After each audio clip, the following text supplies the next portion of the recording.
What's up, guys? Thank you for tuning in to the Liberty Revolt. We are so blessed and privileged to be spending another Friday with you. We're hoping to make it so that every Friday at 8 o'clock we're here, and every Monday at 8 o'clock we're here. But today, Kevin and I visited the Larimer County Republicans, and we got to hear a speech from the chairman of the Larimer County Republican Party about how our local politics actually work. And it's interesting because I thought I had a thumb on how it basically worked, but I learned how fundamental it is to get involved on the community level, and just how a few people not doing their job in the Colorado Assembly basically destroyed all of the Republican gains we could have made in this last election. So we're going to jump into the importance of local politics and more on today's episode of the Liberty Revolt, brought to you by libertyrevoltmedia.com. We hope you enjoy the show.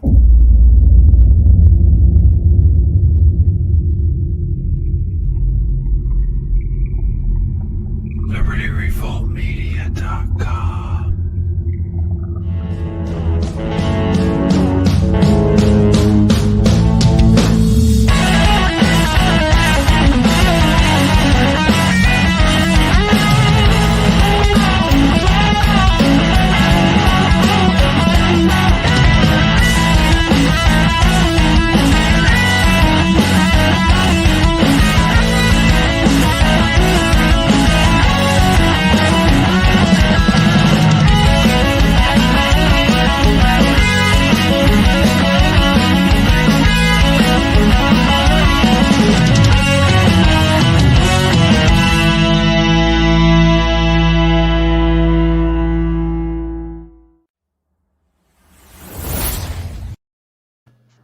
And we're live. Kevin, how you doing today?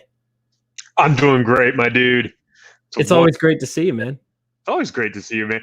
I was actually, I was just chilling outside, just, admiring the sunset. By sunset, I mean, I was just looking out my backyard over this giant American flag that hangs over it. And it was sunny. And then I didn't notice the slight cloud cover coming over and started getting pelted with hail really quick. So today was a wonderful, wonderful example of Colorado's absolutely bipolar weather. So we had basically a monsoon here for like 20 minutes in Greeley. Yep, dude. They paused the beginning of the CSU game for the weather, and I was looking outside. It was still delayed, and I was outside. I was like, it's gonna last for 5 minutes. Why are they delaying this football game? Just let it go. But Colorado's wild, man. Anyways, though, you and I got a chance today to go actually, interact with the Republican Party in this area and actually speak on a local politics level. I talk quite often about how we need to just stop paying attention to our national level politics and the national level political parties and just look at your local city, your local state congressional districts and start focusing on that. So I don't know about you, man, but I actually, it got me a little bit motivated today. Now, was this the first Friday presentation that you've seen from Ron? I've gone to a couple before. I've gone to one. I went to one a while ago. And you knew Ron, before this. Oh yeah, no, I know Ron through the Turning Point stuff that I do. So he's interacted with us on that level. So I got to meet him then, and then when I was working for Cory Gardner's campaign last year, Ron, as the Larimer County Republican chair, I had to interact with him quite a lot then. Got to know each other then, and it was about that time that he really started to go hard on his new game plan, which is different than what I saw beforehand. So Ron is doing a wonderful job here at the Larimer County side. He understands. Look, this is when you're talking about local level politics. This is different. This is a different Republican Party than what's up above. This, when you're a Republican at the local level, you're affecting things like local level taxes, zoning laws, this kind of stuff that's actually super impactful on your community, and you're not talking about healthcare and Social Security and this kind of stuff. So, and it turns out you can appoint people into positions of influence on this, on a scale that is so much easier if you have the initiative to show up locally. That there's no comparison with some of the national politics. It sounds like some of these PCPs were getting elected by themselves because they were the only ones No one's there showing to up vote. to the election. Yeah, no, it was pretty common. But and some of that seemed a little bit over my head. I want to clear up one thing real quick. and then we'll bring Eric on. You're a libertarian. I'm Yeah. a conservatarian. We go Yep. to libertarian events and we go to Republican events. But why Yeah. don't you speak on why, as a libertarian, you attend the Republican local meetings and events?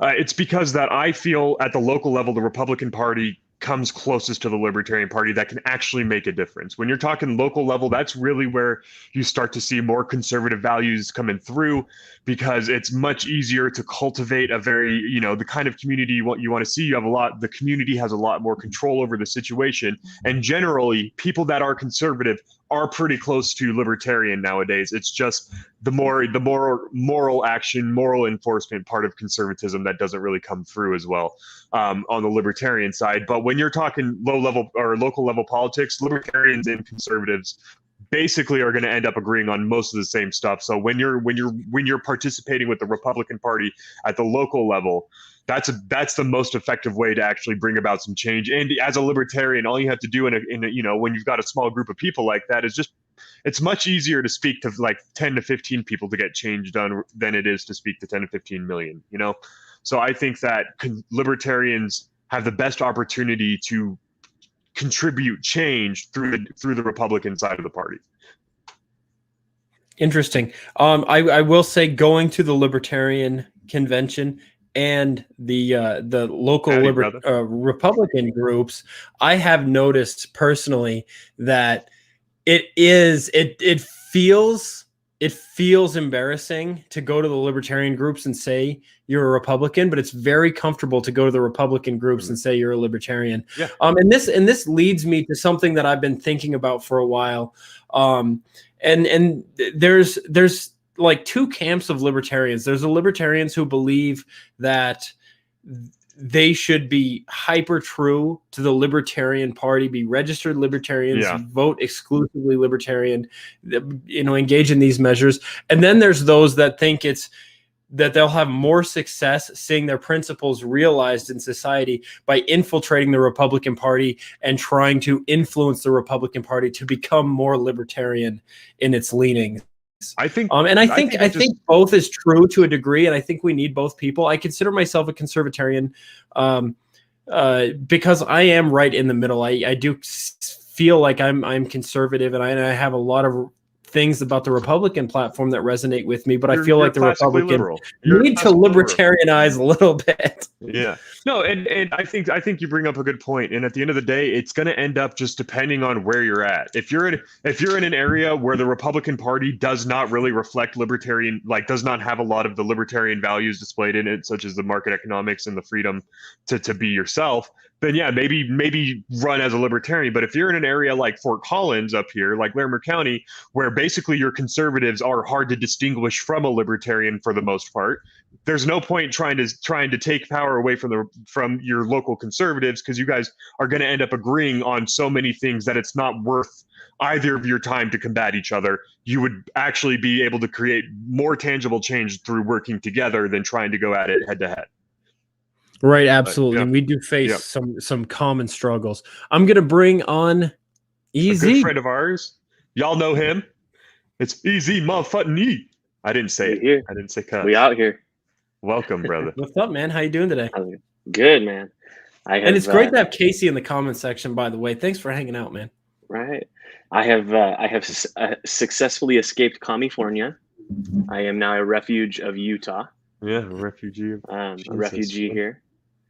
So we have made some changes out there in my personal life that have been very good. And I can speak to a little bit of what you guys were talking about is some shared and common values between two parties right now. The conservative movement, in my opinion, is much more influenced towards libertarian principles right now because they see the disaster of social policies. Oh yeah. And so you certainly have I would call them more progressive Republicans who are going to toe the party line much more. But if Kevin McCarthy. Yeah, if the libertarian side comes to the table with reasonable proposals, I think you'll see that in a lot of states, Utah included, there are some policies, whether it be around gun policies, even drug policies, that are extremely influenceable. As you guys know, kind of in Colorado, right? There are ways that that you can see that the libertarian movement has moved the needle for some degrees, at least in the conservative side of things, and sometimes in the liberal side of things. Yeah. I think that, and even though they're small, so I mean, it's like to say you doubled the Republic or the Libertarian voters in Loveland means you added about 200 people. well, he says the number tripled, which is actually really impressive. The Libertarian Party is growing quickly in Colorado. I think here in Utah, I'll speak to kind of my local politics here. I'm just resettled, so I'm kind of digging in and looking, but there does seem to be a facet of people here that are just saying flat out, if we're going to look at conservative principles, let's go all the way conservative rather than play this middle ground right now, because that's not getting us where we need to be, right? So it's very interesting. I'll kind of let you guys take over from where your local politics are, but that certainly is the feeling here. Well, I think what we really need to start off discussing is how we got to the point. Actually, let's start off by expressing why it is that so many places seem to be going Democrat on the local level, even if they're historically red places. Like, what happened? Why is it that somewhere like Fort Collins, for the first time, or Larimer County, for the first time in its history, a lot of its districts have gone red? And I think it's really important to actually explain to people what the Democratic Party, the national level party, has been so good at across the country. And if you want to talk about places where you do it well, it's California. The Democratic Party has been amazing in comparison to the Republican Party at getting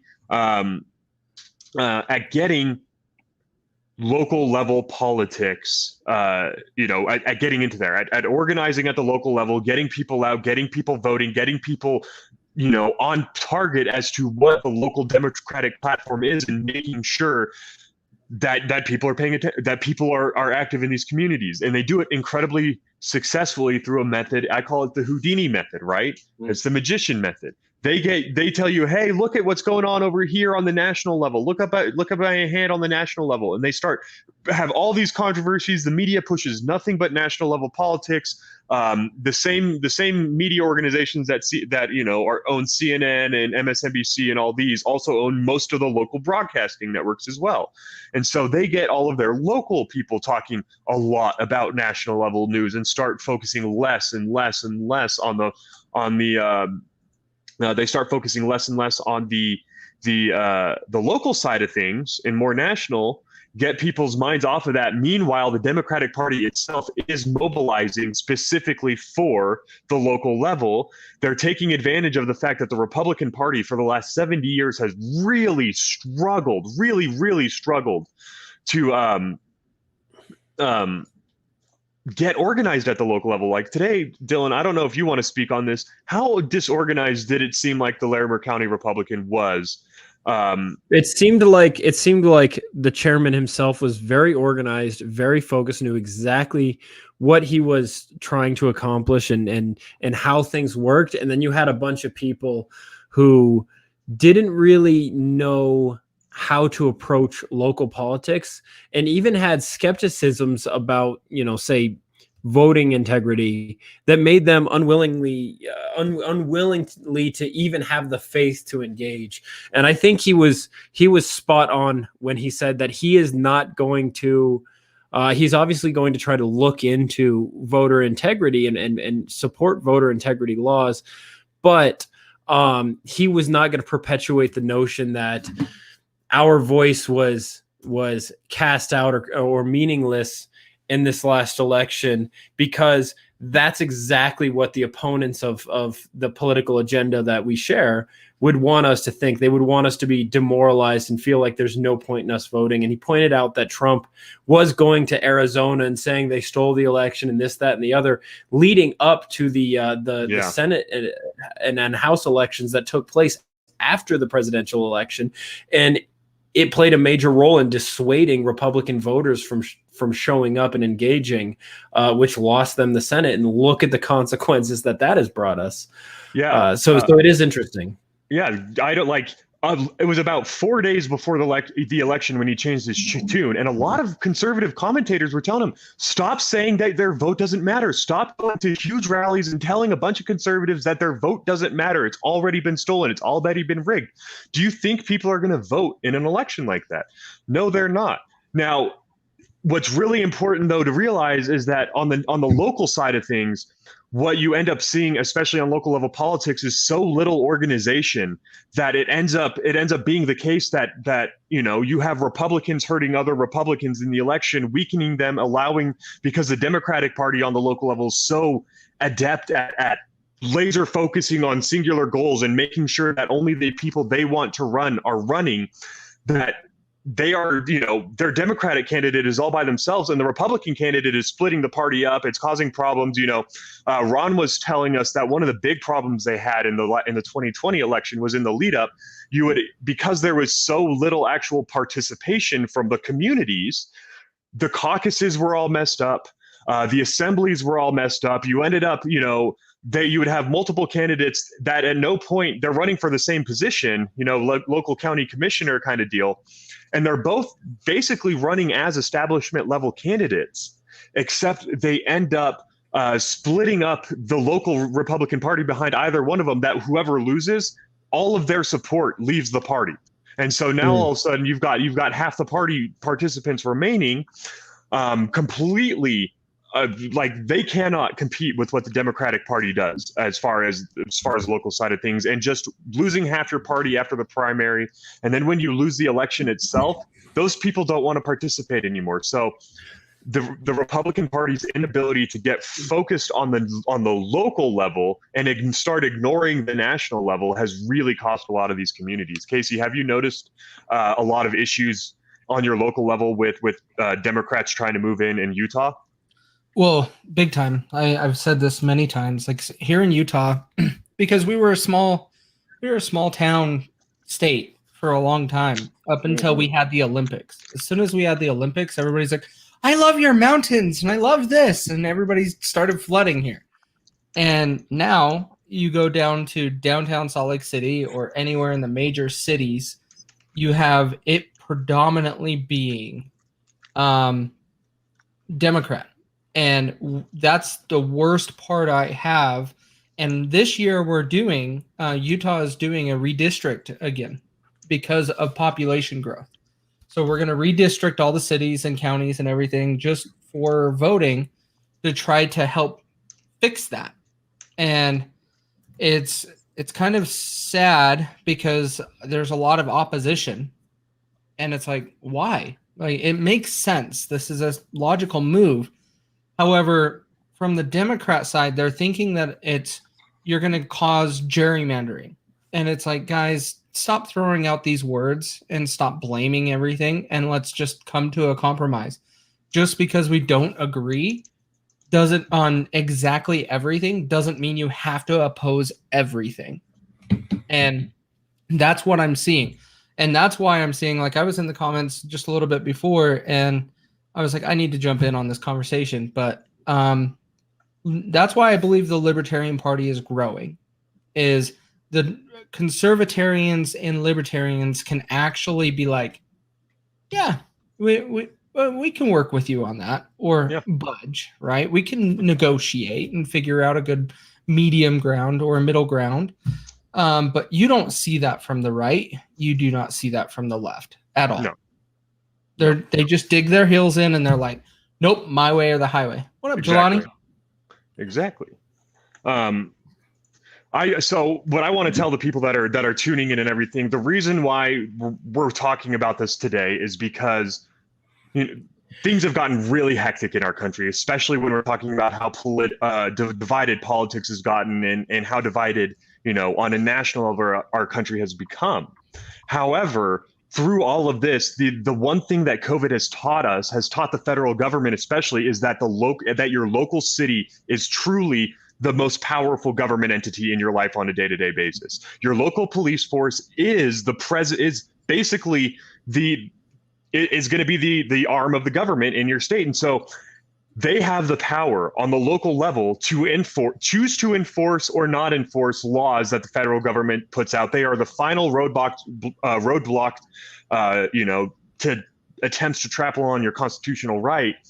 And if you look at local level politics across the country, you will notice a trend over the last 50 years of the Democratic Party like swooping into local cities, taking over their city councils, taking over their school boards, taking over their executive branch of the local government.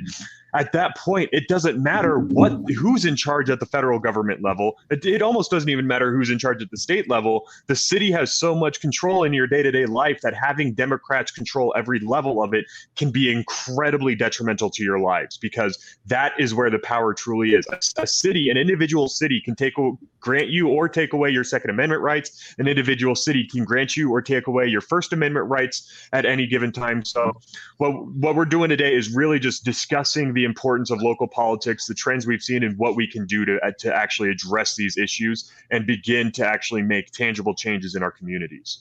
Nice. Let me reinforce that real quick. Let me reinforce Yeah. that with what we just went real quick, Bucky. Sorry. So a few weeks ago is when school started here in Utah. And so our county mayor and city mayor, our county mayor tried to enforce mask mandates across Salt Lake County, which involved my city and a whole bunch of more right-leaning cities. But last year, because of what our governor did, so our governor extended an executive order for a second time, which is against the law here in Utah. And so our legislature was like, nope, not doing that. You have to go through us. And our legislature passed a law that said, hey, your city council will have to approve a mask mandate if it comes from the county level. If it comes from the city level, it can be negotiated. But at the county level, you can't enforce all of the cities under you to do that. And so our county mayor, Jenny Wilson, signed a stupid bill to try to force masks. And then our city council, county council, came in and was like, nope. And they came back and reversed the decision and said, you do not have the power to do that. You do have the power to do that, but we disagree with the decision. And that tells you the power of your local governments versus federal. And that is done on purpose. What's interesting is what was really interesting to me is how some of these small boards and committees that you've never heard of have such tremendous power over your city council and your school board, because it turns out that your city council members don't know anything. So when they're wondering what to do about housing, they turn to the local board of housing, and the local board of housing comes in and gives the city council a presentation and basically tells them how they should address these issues. And it's so easy for you to actually get on these little boards, like the Larimer County Women's Board and all these other little boards that you've never heard of that actually go in and make these presentations and have way more pull than you think. And, again, Ron showed us how people not showing up to the assembly to vote, except for people who are activists for the candidates, who didn't come there to have a fair discussion on the merits of the candidate. Their family members, they ended up splitting the vote. And what happened is, because the vote was split, you had all these different people on the ballot. And then it was really easy for one Democrat to win when the vote was split between one Democrat and two Republicans and a Libertarian, because the so-called right-wing vote was split up against all these other candidates because the assembly didn't do their job of vetting, because people didn't show up. Only activists for their candidate showed up. And there's another level to this as well. A lot of counties have moved over, and a lot of cities have moved over to a quote-unquote nonpartisan local election, wherein they remove all D's and all R's from the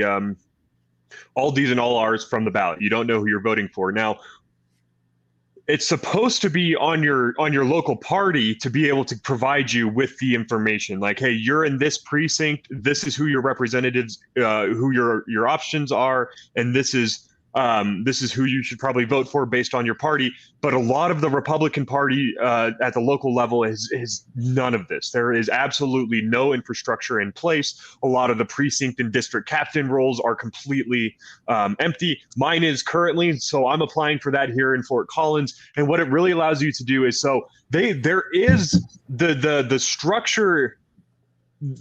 Basically, the blueprint for the structure is in place on how to do this very effectively. You can basically break it down. So each neighborhood has basically 2 representatives that can find out all the grievances of the people there, report it to a local district captain, and get it up to your local Republican Party really quick, right? But if you don't show up, then the district captain gets to appoint someone of their choosing. And if they don't represent your neighborhood. And it's very easy for Democrats to infiltrate these Republican roles. So it ends up creating a problem where people aren't participating enough in their local party politics. They're either not donating money to help them out. Because here's the thing is, you can donate all you want to the national level GOP. None of that money is going to filter down into your local county. Your local county needs you to donate directly, and your local county is the one that's going to be serving you best. The national level GOP, if you're donating to them, take that money, pull it out of there, and find your local Republican Party office, because those people are going to be, when you get down to the city level, chances are whoever's in charge of your local Republican Party, if you're a Republican in that area, their ideas line up better with yours, right? If you're in an area where being Republican means you lean more conservative, religiously conservative, and you have a more religious community, their chances are your actual county rep is going to be a lot like that. Or if you're the type of Republican that is more libertarian leaning, and that's generally what your area is like, your local Republican Party is going to be more reflective of that as well. So just realize, One of the things I've always said, Casey's probably heard me say it a million times, is if somebody doesn't own a business in your city or live within those limits, you need to be hounding them. You can't trust them. You can't look at them and say, man, they know what's going on. If they don't live inside of your city boundaries or inside of your county and have a natural pulse on the people they're representing, you need to be seriously questioning an individual's motives. Yep. You need to be looking at their finances. You need to be looking at their past, and vetting them is such an important piece of this. And this is a, I don't even think this falls under a political party agenda. This should be like everybody's number one priority. It doesn't matter who the candidate is. If they don't jive with your lifestyle and the predominant majority of the people who live near you's lifestyles, you will never find a local government that can support you in a way that is ideal. It will always be a fight back and forth. They will always pull power moves. And to the point I think that you guys have painted pretty well, their ground game is just strictly better, and they have a better unified force right now. And I have a theory as to why I think the left is inherently advantaged when it comes to, grassroots activism and things like that. It's because they genuinely believe in collective action. They believe in using the government as a tool to see their version of society realized.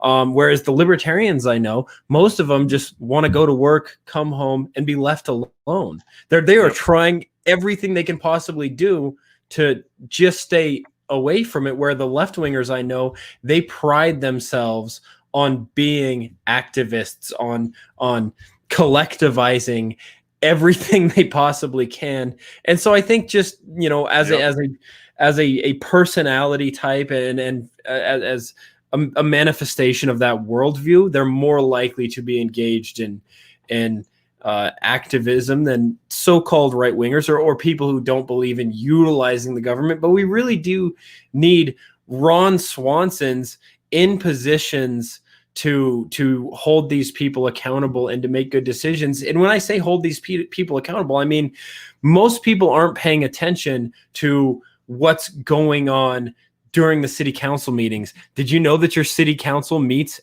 every other Tuesday of the month? and you can actually go there and see what they're talking about and voice your opinion, most people don't show up. Kevin recently went to one, and he told some great stories, and it sounds like people on the right, if you will, are beginning to take far more initiative. And ever since this critical race theory thing came to fruition, you've seen a ton of people getting engaged in the schools, and that's great. But did you guys see that that story that came from Project Veritas, where they had the Antifa teacher who was literally quoted absolute communist Can I just insert? Right, he literally said he had 180 days personal reference on this. to turn students into revolutionaries. I grew up like in the suburbs of Sacramento. Like, this does not surprise me at all. No, like this is absolutely educated white liberal. Aren't they both from California? I know the one that just lost his job, it was from Sacramento. And I grew so up one was a suburb. communist, and the pride flag lady was also in California, wasn't she? Probably. I mean, it would certainly not surprise me. You don't have much to talk about. But listen, real quick. I just paint that picture to help people. Project Veritas was able to find this person because somebody else working at the school basically informed Project Veritas of what was going on. Yeah. And that's why it's necessary that we're actually in these committees, we're in these boards, and we're engaged in it, because then you actually have eyes on what's going on.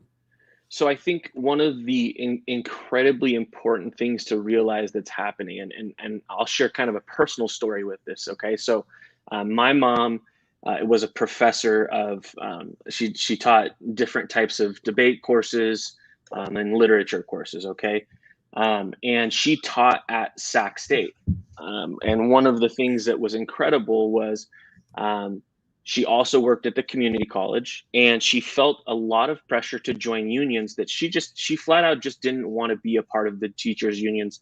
She never had. She had taught grade school early on in her life, and at no point was she really interested in the unions. And the unions would come in and use a tactic. They would say, you're going to get sued by somebody for something you say, and you're going to need us, right? And that's kind of always how they would pitch it, is in this fear propaganda. She would never join them. And one of these interesting things happened is that they came to her and to speak to CRT. This was, a decade ago or so, maybe a little more, when this was happening. But they were asking her to include race and gender studies in her courses, and make them topics of either papers or debate courses.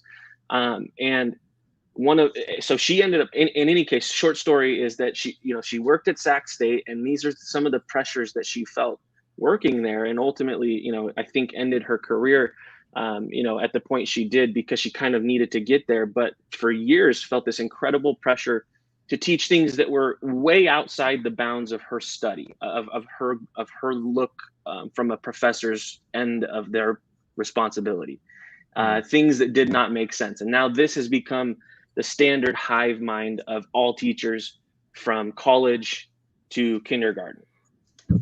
Yeah, I think that what we need to understand about why it is that people are starting to wake up right now is that it's the paradox of the American system. We have the perfect Constitution and Bill of Rights to allow you to not give a single solitary damn about the government in the slightest, and ignore it and just live your life and enjoy doing what you do.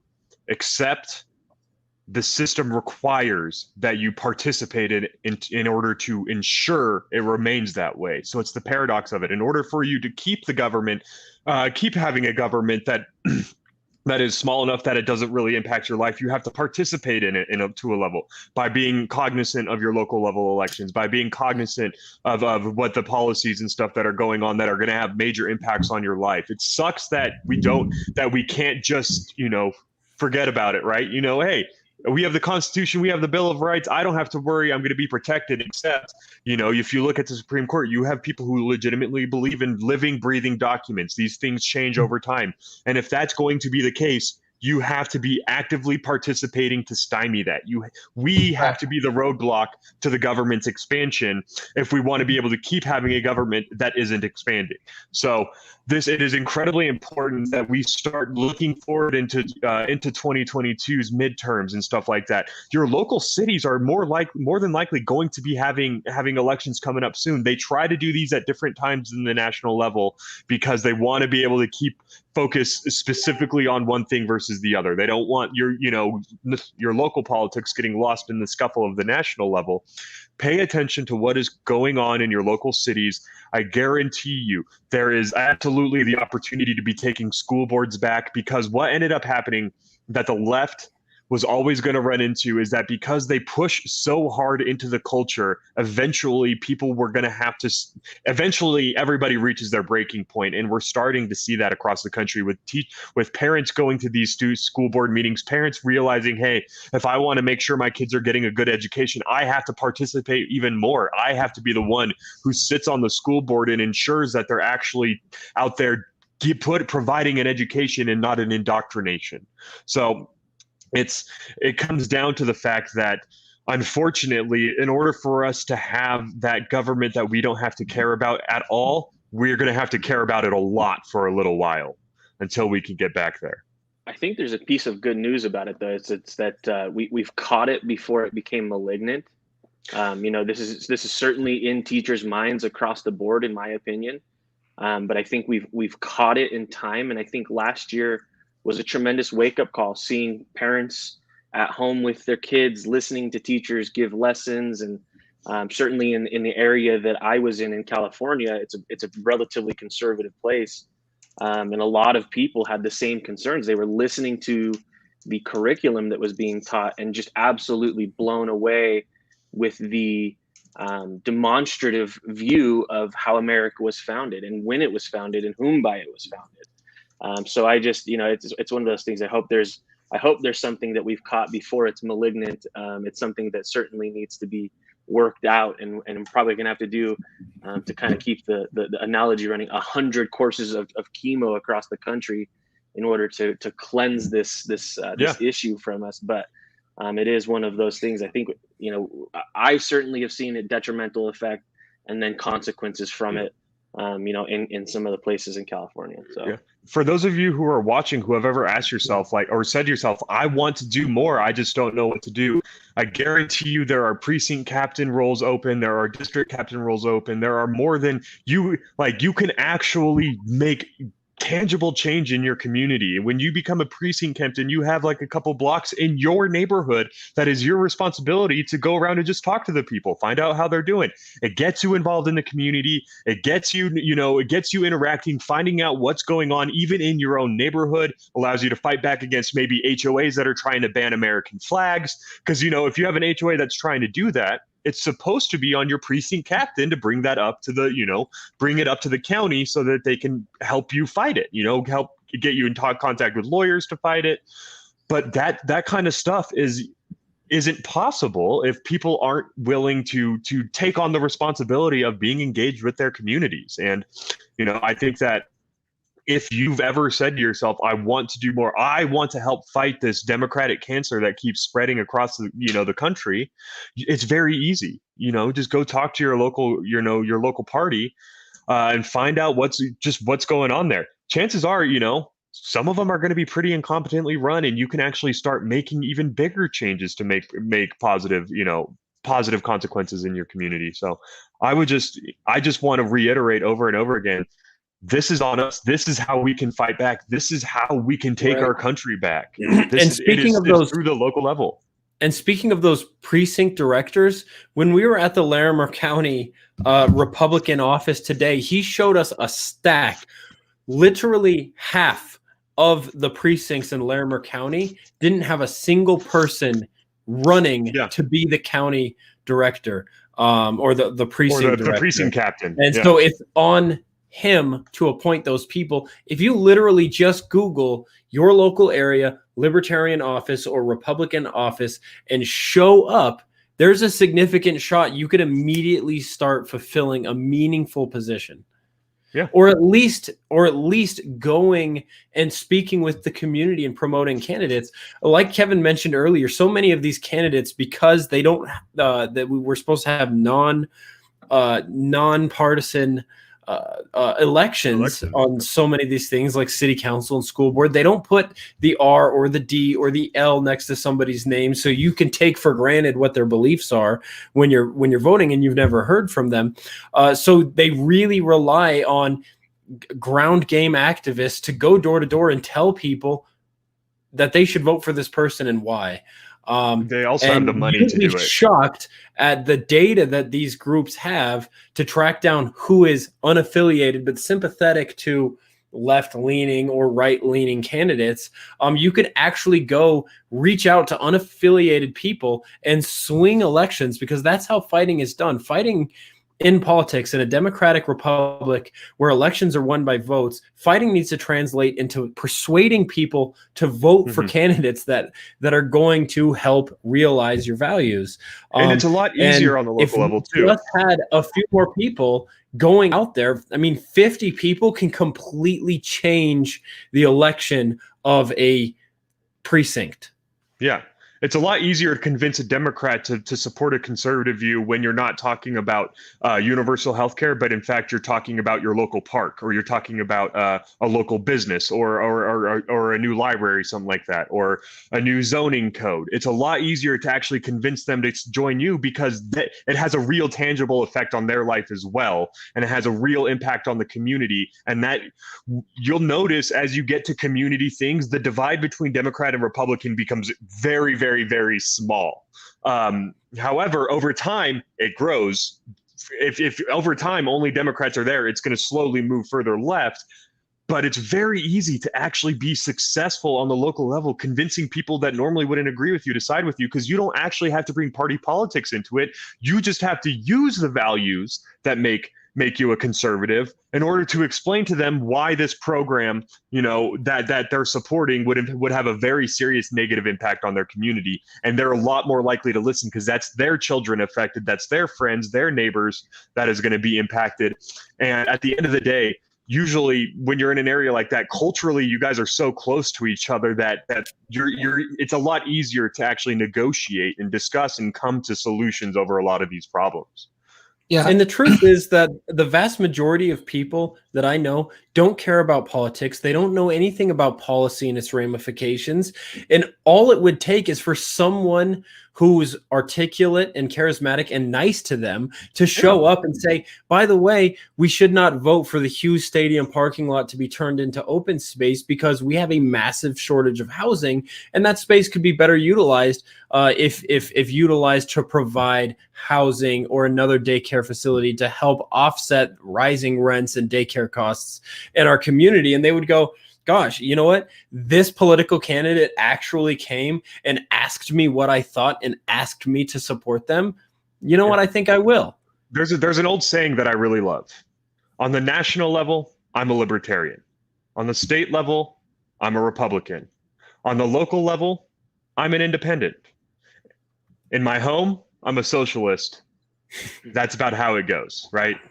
It's in my community. I tell my 3-year-old to pay for her own health care. It all depends on the level you're talking about. When you get to the local level, party politics are almost non-existent, because at the end of the day, that is the level that actually social programs that Democrats try to put on the national level. Some of these social programs actually work very well when it's only at a city level, like, having daycare programs. That kind of stuff at the city level is much better managed, much better run, because it's by people in the community, impacted by the community. If you're going to be, sorry. No, I was just going to say, I think one of the most interesting ways that people can get to know their neighbors is go ask them what you guys have in common about how you hate the Parks and Rec department in your city. Go ask your neighbor what you think about the Parks and Rec community, or go ask them what you think about the traffic commission inside your county.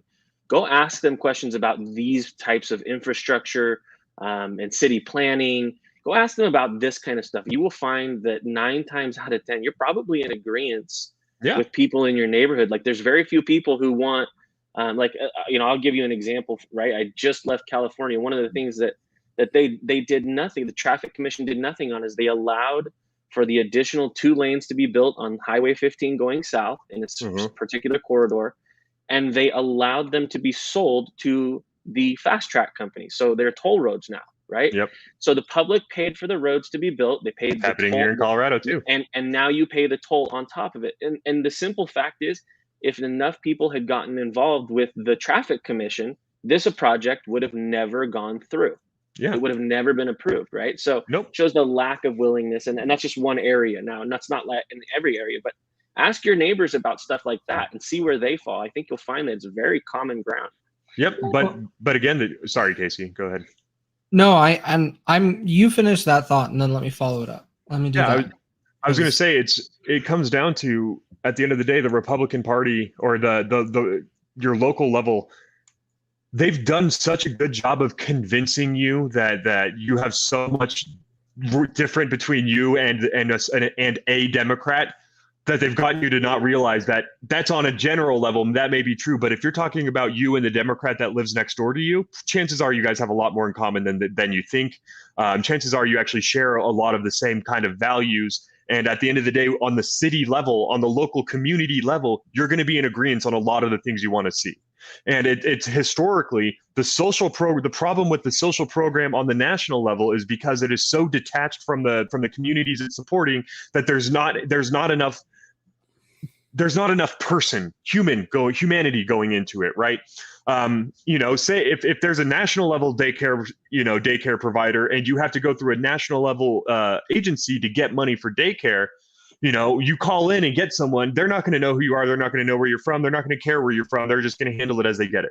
But if it's your local city and you're actually calling in, there's a chance that you might even know the person you're calling into, or they're going to know the school, or they're going to know like where, what part of town you're from, and they're going to want to help you because it's the local level. And at the end of the day, we care about our communities. Usually you care about your communities. You want your neighbors to be successful. You want the kids at your school going to school with your kids to be from good families that support similar values to you and stuff like that. And the way you do that is through cultivating the community. And you can do that very easily by just participating in your local level politics. This is right there for you to be able to start finding out, what kind of, you can start finding out, do I share values with my neighbors? One thing I noticed when I was knocking doors, I knocked almost 10,000 doors last year for a local senatorial campaign. And it would always strike me. There was one time I knocked on this lady's door and I asked her, I was just telling her I was there for Cory Gardner and everything like that. She goes, "Oh, you're here for the Republican candidate? Don't say that in my neighborhood. They're all lefties." And I looked at her, I go, do you know, like, have you ever talked to anybody that lives around you, what political affiliation they have? And she goes, "No, not really." She lived in a cul-de-sac. Every single house on this street, 27 houses, I counted. Of the 27 houses, 1 was a registered Democrat, 24 were registered Republican, and 2 were registered independent.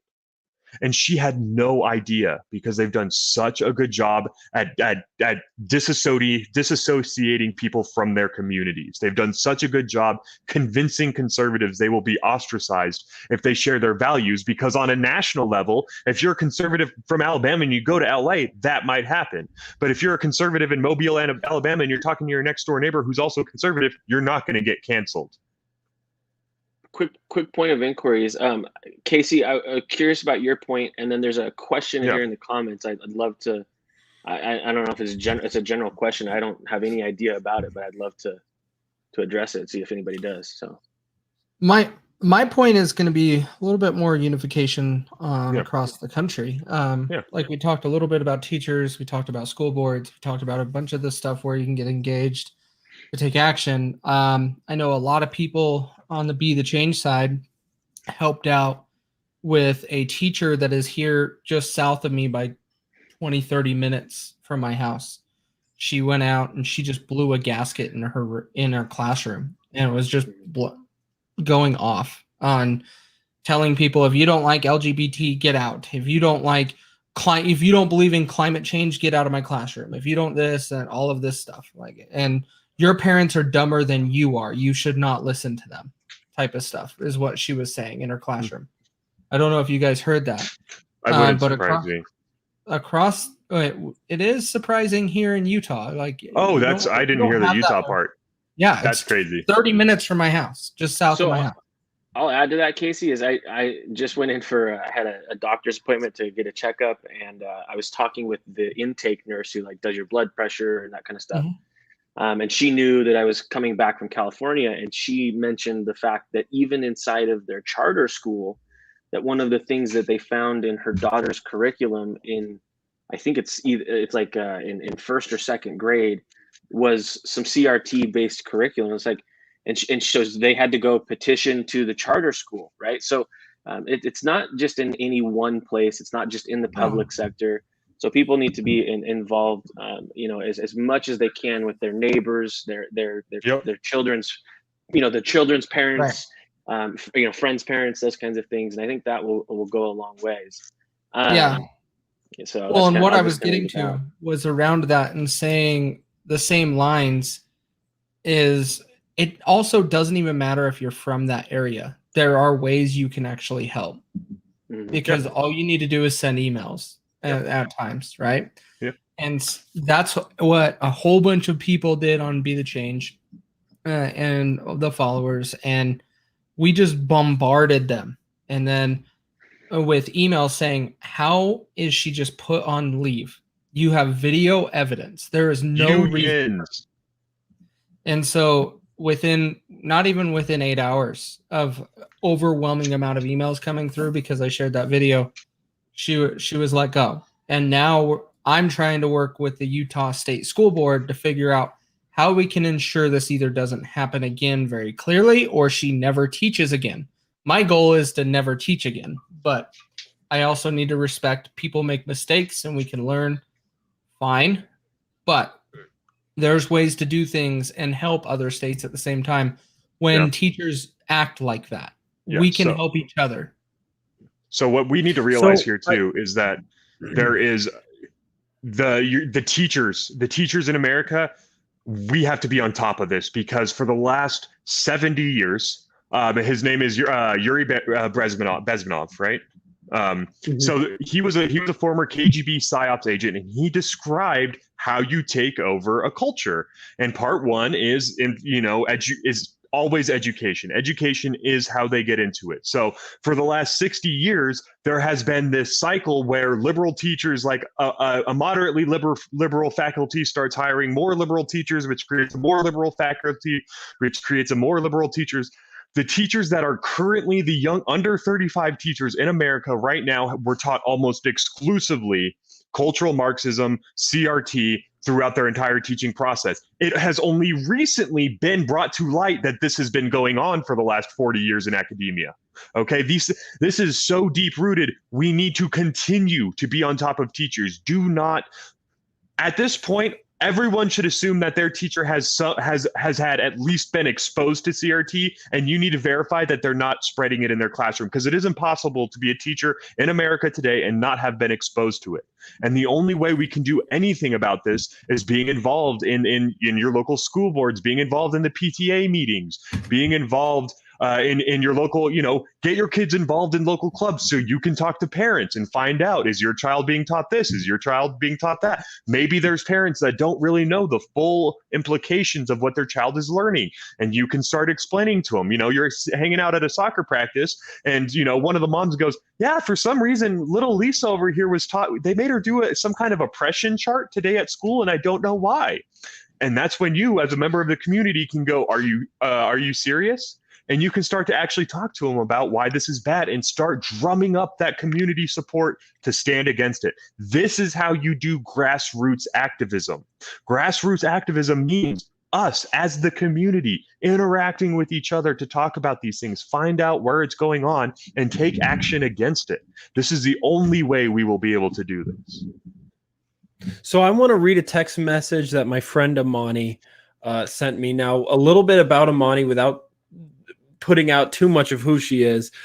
She grew up in China. She worked in Chinese media and then quit when they were forcing her to basically engage in blatant and obvious ill-intended propaganda and gave her no freedom to talk about what she felt was important for her community. And she came to the United States and she became a translator. She worked in media, but she recently got a job, a reading tutor for K through third grade kids. And to get this is I'm quoting a text message she sent to me a couple days ago. 2 days ago, I had to sit through a anti-oppression and identity framework and gender identity and pronouns training for my new job, reading tutor for kindergarten through third grade kids. I learned that all white people are oppressors. After I spoke up saying I don't believe that's true, the leader told me not to share this with the group, and if you're a person who's white or white presenting, you do not have that, or you do have that white privilege. According to their characterizations, I'm a cisgender, assigned woman at birth, documented citizen, middle class, land owning, heterosexual, able-bodied, and that makes me fulfill 6 out of the 9 dominant social identities, classifying me as an oppressor, and I need to watch what I say in the classroom. This is what she was told a couple days ago. For part of her training to be a kindergarten through third grade teacher. Now I want to share another personal story. I want to talk about speaking out. We talk about being engaged, but one of the most fundamental ways that you can be engaged is to just be vocal. Like Kevin said, so many people don't realize that their next door neighbors may share their values because they're afraid to speak to their neighbors. Well, frankly, if we're afraid to speak, we are just giving an open floor to people who hate you and want you to be afraid to speak. If you're afraid to speak, you have no right to complain about anything if you're not allowed to even speak publicly about what you're concerned about. And this is something that I very much struggled with when I kind of transitioned from being very progressive to a conservatarian-minded person. I was a touring musician before I got a job doing radio and doing activism, and I was deeply involved in the local music scene, which is dominated, completely, utterly, totally controlled by the progressives. In fact, many of the music venues and the music district downtown is outright owned by Pat Stryker, who sells medical tools and is very, very progressive left. She literally bought the music venues in town and then appointed people to run them that she knew would have a left-wing bias and promote her values. And she did that because she knows how valuable the culture is. But when I first kind of transitioned into conservatarianism, I was genuinely scared to come out and say anything to anyone, and I didn't. I kept my mouth shut for probably about a year, other than the occasional Facebook post where I questioned things and I encouraged my peers to question things, and it always turned into these big, long arguments. But what I discovered when I finally got over that hump and decided to start speaking was I actually had a lot of friends who agreed with me. And it opened the door for me to start making new friends. So because I was afraid to speak because of my peer groups, I was afraid of them castigating me as a bad person for disagreeing with their agenda. I didn't realize or give the opportunity to make new friends. And so I continued living in a constant state of social anxiety because I never gave myself the opportunity to go out there and stumble upon people who did share my values. And ever since I've started becoming more vocal about it, I have started gaining people who I've realized they're actually my friends because I don't have to hide who I am around them. If you have to hide who you are around someone, can you really consider them your friend? No. And I still have friends that I drastically disagree with, and I have tremendous conversations with them. But now I don't feel like I'm completely isolated, and I have much more confidence in speaking out. Yeah. Hey, well, so we've been going for almost an hour here. Again, for those of you watching, this is the weekly Liberty Revolt community chat. We do it at 8 o'clock every Friday. And so before we take off here, you're going to be seeing a lot more of Liberty Revolt content on the Be the Change page. We're doing a lot more working together, helping to prop each other up. So don't, if you like what you've seen today from the Liberty Revolt side of things, go ahead and head over to our page, give us a like, give us a follow. Just help support us so we can continue to get our voice out there. Before we take off, let's get some last comments about this from, let's start with you, Eric, really quick. I'll just say, again, a million times over, I'll say this is you have to look at the local level. And if these people don't own businesses or live within your city limits, vet them to the umpth degree until you feel secure that they have your best interests at heart and the pulse of your community in the back of their mind when they're making decisions. So that's the best information I can kind of give for people right now tonight. And go out and use that and do what you can with it. But talk to your neighbors also. I'll kind of leave that out. Is talk to your neighbors. I think we get a lot of attention on the national side for all that's going on right now. But on the local end, we've got a lot more in common with our neighbor than we'll ever probably be willing to admit. So let's do some of that too. Yep. Thank you, Casey. Yeah, a lot of what Eric's saying, and you guys would have saw a bunch of the Be the Change people would have saw a video earlier this week from me, but unfortunately I'm in Facebook jail, so I'm silent. Again. But I will be doing an interview with a mayor of my city. Candidate, but he's going to win. Anyway, so I'm going to be doing a interview with him and a podcast with him. These are the questions I'm going to bring up. Like, hey, how do we help support and make change as being citizens and stuff like that? So you guys will see that probably next week is when I'll end up getting that done.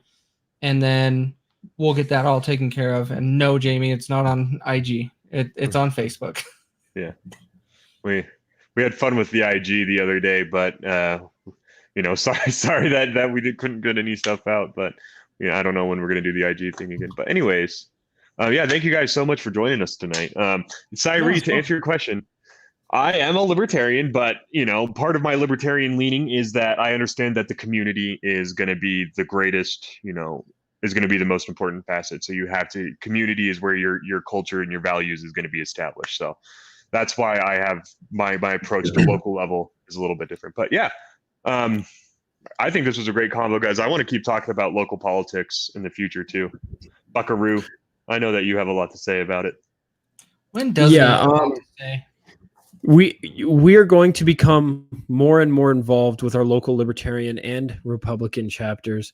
Saray, I call myself conservatarian because I have a lot of sympathies for many of the libertarian principles and the libertarian ideology. I think in many ways it is more consistent with itself than the conservative ideology. But I also do think, particularly in certain areas of economic protectionism and foreign policy, that the conservatives have a lot of strong points. And, I believe I am a libertarian leaning conservative, as in I'm a conservative who wants to pull the entire conservative movement towards the libertarian principles as much as possible.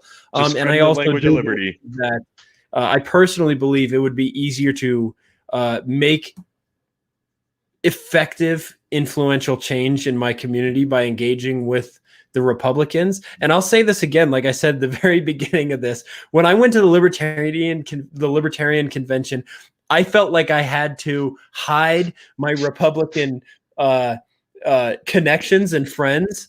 When I go to the Republican groups, I can just be like, I'm pretty libertarian, and they don't give me any grief over it at all. In fact, most of them are like, good for you. Good for following your wee little heart.